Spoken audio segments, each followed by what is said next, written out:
mtazamaji wa NJTV. Leo niko katika chuo cha waandishi wa habari kilichoko mitaa Ilala Bungoni. Nimekutana na kaka hapa, atajitambulisha halafu utamuuliza swali. Kaka, mambo? Poa. Mzima? Mzima kabisa. Unaitwa nani? Kwa majina naitwa Fredrick Joseph. Unasoma darasa gani? Nasoma chuo cha waandishi wa habari hapa diploma ni. Okay, anaitwa Freddy. Freddy, naomba nikuulize swali.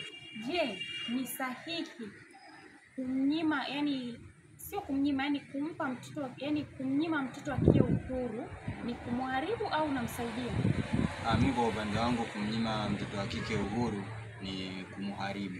Unajua hivi vitu vinaenda na stage, kwamba unapokuwa vile unafanya vitu fulani baada ya michezo ina fulani, baadaye unakuwa mkubwa kwa size fulani unafanya kitu fulani, na kila kitu kinaenda na stage. Sasa pale unapomnyima ule uhuru, unapofika baadaye haupo naye, sasa yeye ameshakuwa mwenyewe, haupo na yeye amejitegemea. Sasa vile vile ambavyo ulikuwa unamkataza ndio atavifanya.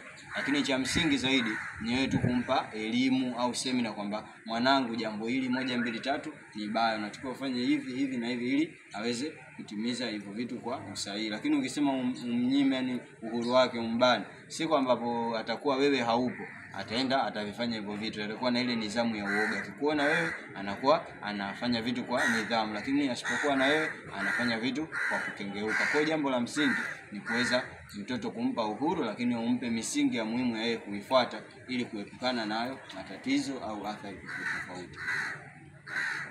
Sawa, lakini kwa mfano kuna hao wanafunzi tuseme wanaokaa mabweni, mara nyingi wapo na walimu wao, aidha labda wakirudi huko sehemu wanapolala kuna matron na patron. Tuseme wale sidhani kama wanachukulia ule uangalizi mkubwa.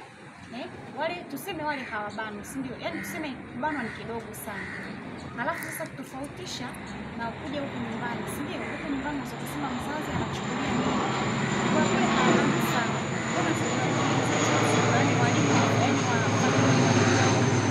Kuhusiana na hilo pia, mimi pale yangu ya mara kwanza. Hata hao mamatuni, sijui mapatuni, walimu nao wanatoa hiyo elimu kwamba kuna 1 2 3 wasivifuate. Lakini mwanafunzi atakapokengeuka au kijana atakapokengeuka, huo ni uamuzi wake. Unajua mtu unaweza kumzuia, lakini akitoka nje hapa anaweza kufanya kitu chochote kwa sababu kashaamua na ni maamuzi yake. Kwa hiyo cha msingi ni kuendelea kutoa semina nyingi kwa vijana na kuweza kuwapa zile misingi kwamba hiki na hiki ni kizuri. Endapo atakengeuka, hiyo itamuathiri yeye mwenyewe, kwa sababu yeye mwenyewe ndio atajiongoza baadaye kwenye maisha yake ya huko kwenye mtu uzima. Sawa, naomba uwape kama ushauri nini wazazi ambao wanawanyima watoto wao uhuru, na ushauri? Cha kuwashauri kikubwa, uhuru hawapatie, lakini huo uhuru uweze kuwa na mipaka, usizidi. Sababu mtoto huwezi kumpa uhuru akarudi nyumbani saa 9 saa 8 ukawa unamruhusu.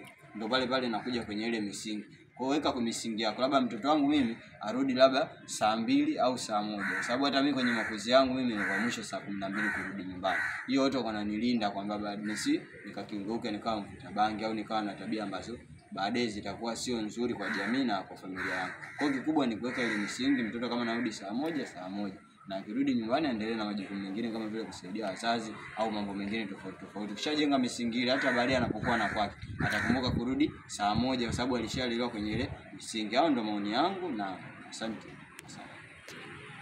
Asante sana Freddy. Mpaka hapo tumefikia mwisho wa kipindi chetu. Usisahau kucomment, kushare na kusubscribe.